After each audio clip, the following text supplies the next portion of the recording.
Hey guys, it's Story. Welcome to my channel, or welcome back. I'm filming a little later in the day today, so the lighting is gonna go in and out. Sorry about that, but I have a ton of books to haul for you guys. I know it's a little ironic because I just did a unhaul in my last video, but these are books that I have hauled over a long time span. I don't even know how long it was whenever I did my last book haul. A little bit upset with myself that I haven't done one in so long, but I've kind of been in and out on YouTube this year a bit. It's because I've been in a huge reading slump. So these are books I have hauled over a period of time. I promise I haven't hauled them after all these unhauls. That just wouldn't really make any sense. I don't think I've gotten one of these books after, no. I've gotten one book after an unhaul, and it was just a special book that I really wanted.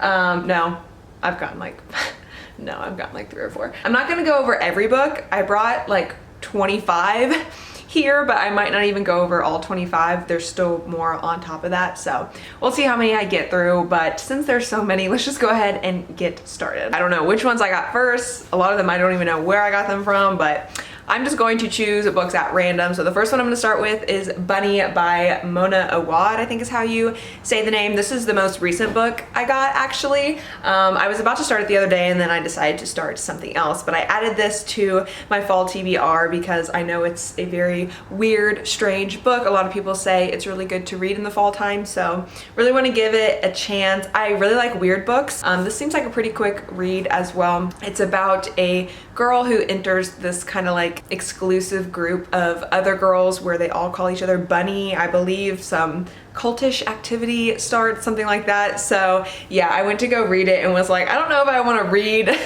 about cultish activity right now because I am obsessed with cult documentaries. I needed to give myself a break, but I think I am going to pick this up as my next read. Next, if you've already seen my release day vlog, then you already know this is coming, but of course I had to pick up Once Upon a Broken Heart by Stephanie Garber. So this is the normal US edition. It is freaking stunning. It has this, I don't know if it's gonna focus, but it has this stunning rose gold metallic like tone to it. It's absolutely beautiful, very easy to smudge, as you'll see. But I also got the Barnes & Noble exclusive edition, the pink exclusive edition. This is the one that I pre-ordered, so they are both signed.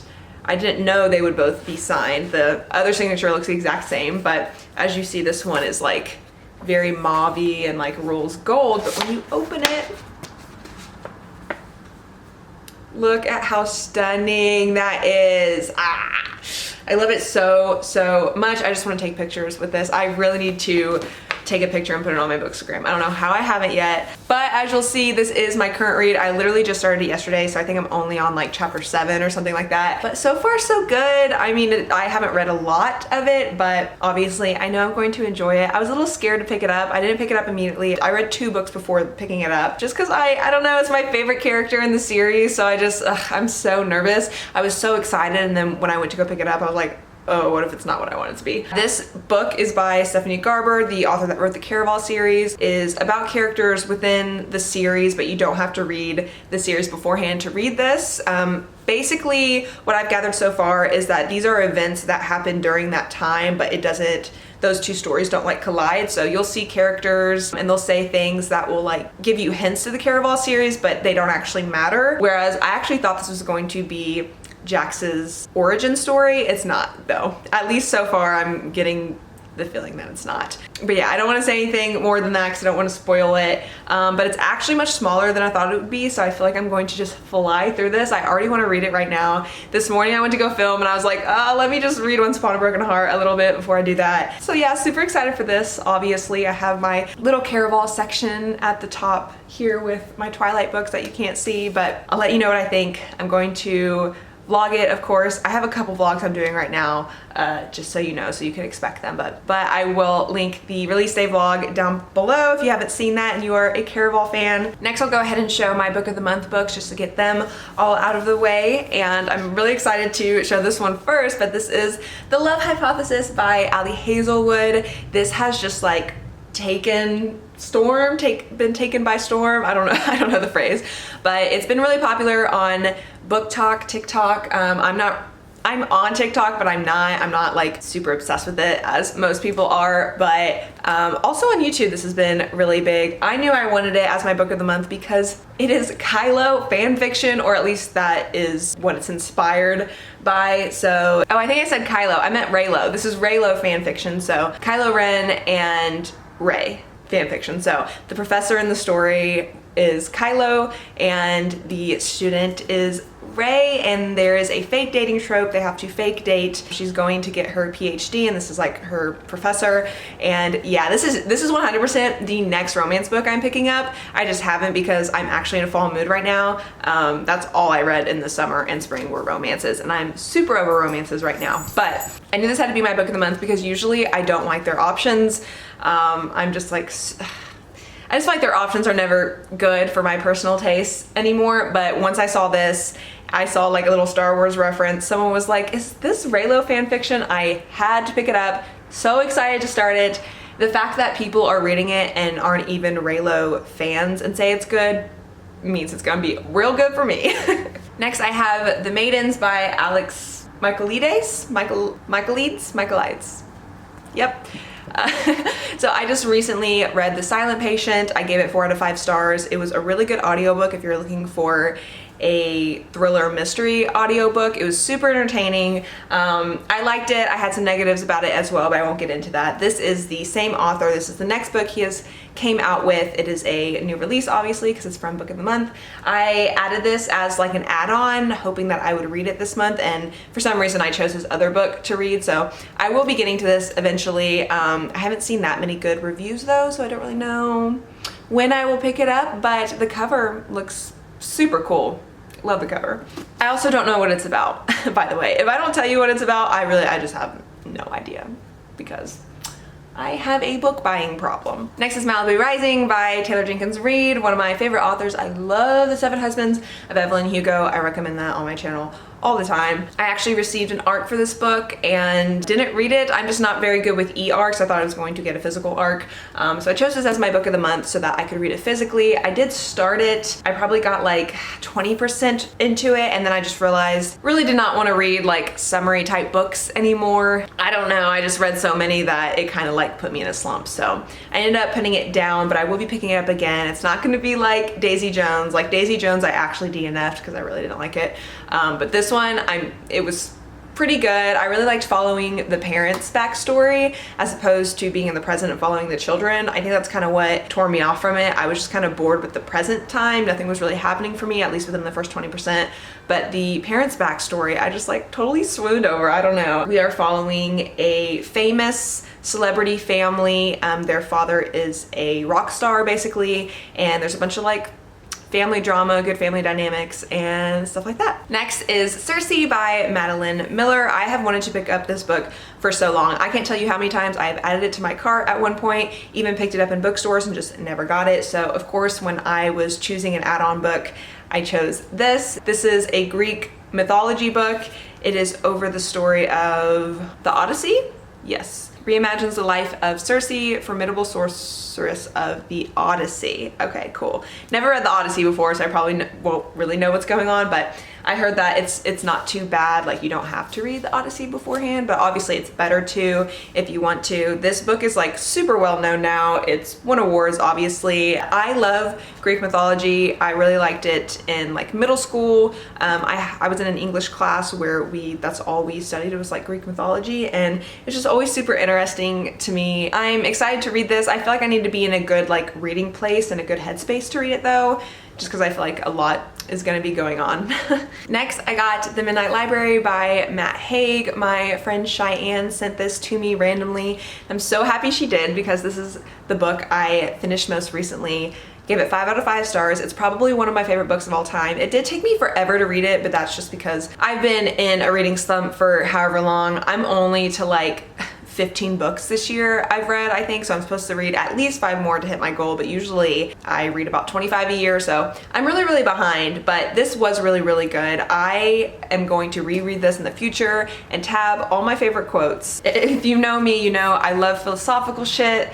Oh, look at that lighting.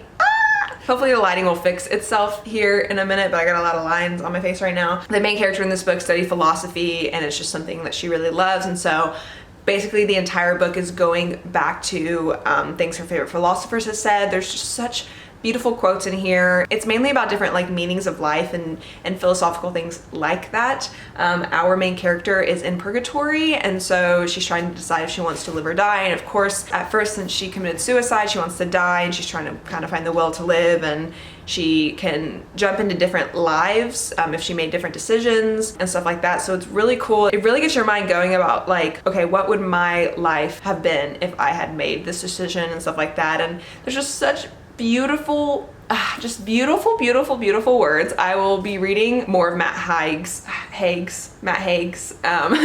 books. I know some of his books are more just like non-fiction, which I love non-fiction books like that. So yeah, definitely giving him more of a read. This is a book you can read in one sitting. I'm just, you know, super slow with my reading slump and whatnot, but so good. Loved it. I debated giving it like a 4.5 for the longest time, and I was like, you know what? This book has had like such an impact on me, and the fact that I want to reread it immediately just shows like it deserves 5 stars. Just realized I forgot a couple book of the month books. I think I actually didn't get these from book of the month. I got them elsewhere, but the first one is Beach Read, of course, by Emily Henry. I can't believe I haven't hauled this yet.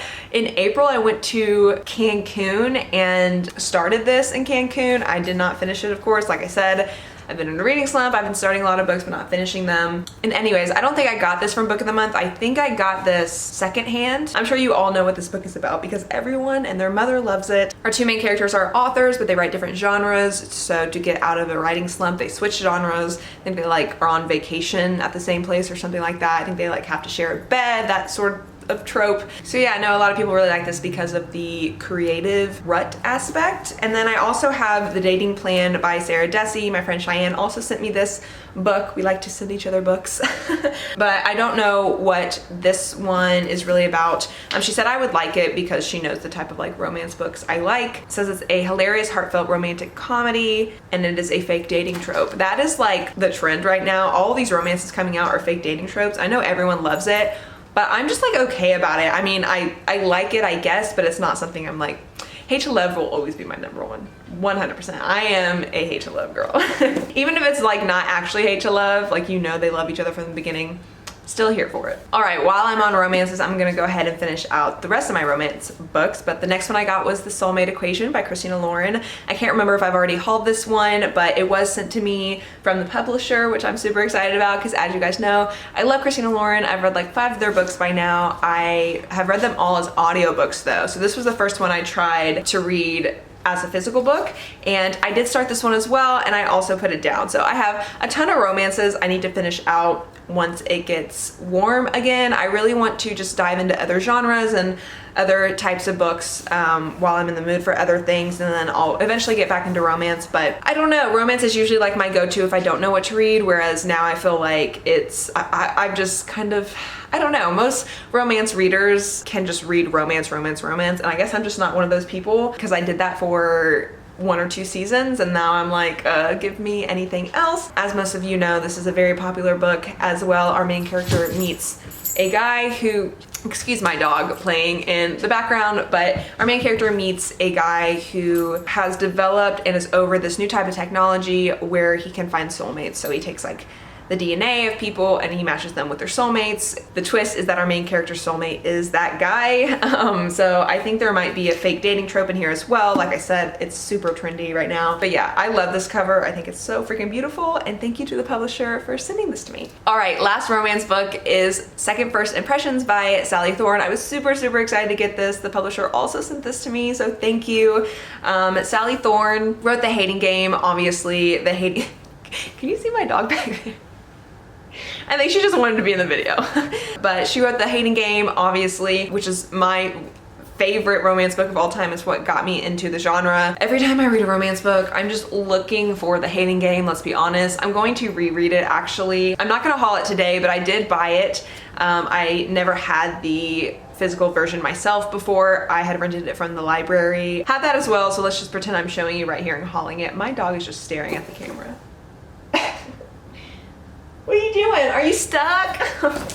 There you go, baby. There you go. She went to go get her ball that was like stuck in a corner, and then she made herself stuck. Anyways, I'm obviously super excited about this because it is from the same author. I do have 99% Mine as well, which was her second book that was released. This is the third book. I never got to that one. There were so many bad reviews. I think it was just way too highly anticipated because of the hating game, so I have not read it yet, but I'll probably read this one before that one just because a lot of people did like this one. I do not know what it's about. I know there's a turtle theme. That's why there's turtles on it. I'm just gonna guess it has something to do with second first impressions. All right, I have several more books to go, so I'm probably gonna stop here soon. My mouth is very dry from talking for so long, but the next book I have is The Inheritance Games by Jennifer Lynn Barnes. You probably would have seen this in my fall TBR video, which I will put in a card up here and link down below. I got a lot of good feedback about that video, so thank you so much. It is more of my creative side. I've wanted to do a video like that for so long. TBRs just aren't popular on my channel, and that video still isn't popular. It's like 2 or 3 minutes long. It's basically a music video of me just like kind of dancing around doing some fall shit and showing you the books that I'm going to be reading this fall. I'll link it down below. It's literally 2 or 3 minutes if you haven't seen it already. I'm sure you've heard of The Inheritance Game, another really popular book. I believe the third book just came out. There's an inheritance trope, there's a games trope. Our main character receives the inheritance randomly from a person she doesn't know, but in order to get it, she has to go live in the house where there are other family members living there. I believe she might have, or she might spark up a relationship with one of the boys, something like that, but this would be really good for fall. I've just seen so many mixed reviews. I saw really good reviews, and I saw really bad reviews, and now it's just like kind of a balance. So haven't picked it up yet, but it's still on my fall TBR, so we'll see if I get to it. All right, and then the last books I'm going to show real quickly, since I've already read them, are poetry books, and that is Homebody by Rupi Kaur. This is her most recent collection, and I've already read it, obviously. I believe I gave it 4 stars, maybe 4.5 stars. Really good, especially if you are a female, as most of her books are kind of catered to females like that. I related to a lot of this. There was some stuff I didn't relate to, like the immigrant parts. Obviously, I'm not an immigrant. So just so many good topics in here. A lot of feminism, of course, as there usually is. And yeah, I really liked it. I've read all of her works so far. I think my favorite probably still is Milk and Honey. The second one she came out with, The Sun and Her Flowers, didn't like as much, but I think this one is my second favorite. And then I also picked up Lily Reinhart's first collection she came out with. I don't know if she's coming out with any more, but this was definitely her first published work, and it's called Swimming Lessons. Surprisingly so good. There's a lot of bad reviews on Goodreads, to be honest, that I didn't really understand. There is a small aspect in here about fame and what it's like to deal with fame and stuff, and so I assume, since poetry is so subjective, that people didn't relate to that part. So usually you're going to give poetry a higher rating the more you relate to it. That's kind of just how poetry works. And I'm just gonna assume people did not relate to that part, and they didn't like it. A lot of people said the poetry was just basic. You know, I didn't read this thinking she was gonna be, you know, this amazing poet, but like it's pretty good poetry. Like, it's very good. I will say this book is way overpriced. Full normal price was like $30 for this, for a little poetry book like this, when, you know, these big like hardbacks are usually $18. So it was definitely overpriced. I waited until it was 50% off, and I bought it at $15. I think the reason it was discounted though was because the price was too high originally, not because of the reviews. So don't let the reviews steer you wrong. If you like poetry, I think you should give this a try. A lot of feminism aspects, a lot of love aspects, obviously, and mental health, of course. Lily Reinhart is really big about mental health. I just picked it up not because I'm a fan, I just wanted to read poetry, and honestly the pink got me for sure. I love pink. But yeah, those are all the books I'm gonna go over today. As I said, I have quite a few more. I'll just leave until the next book haul. Those are really great books as well. Thank you guys so much for watching. There will be a couple vlogs coming soon. If you like the reading vlogs, they're kind of fun secret vlogs. Might be a while before that one comes out, but obviously Once Upon a Broken Heart will be the next one to come out if you are a Caraval fan. My social media is always linked down below. I have a Bookstagram now. I talk about all the time, so if you have Instagram, go follow me over there. I follow almost everyone back. And yeah, like this video, of course. If you like book hauls, don't we all? I don't like them because of, you know, all the books I have. I have way too many right now. Anyways, please subscribe if you haven't already. I really appreciate it if you feel like it, and I'll see you in my next one. Bye.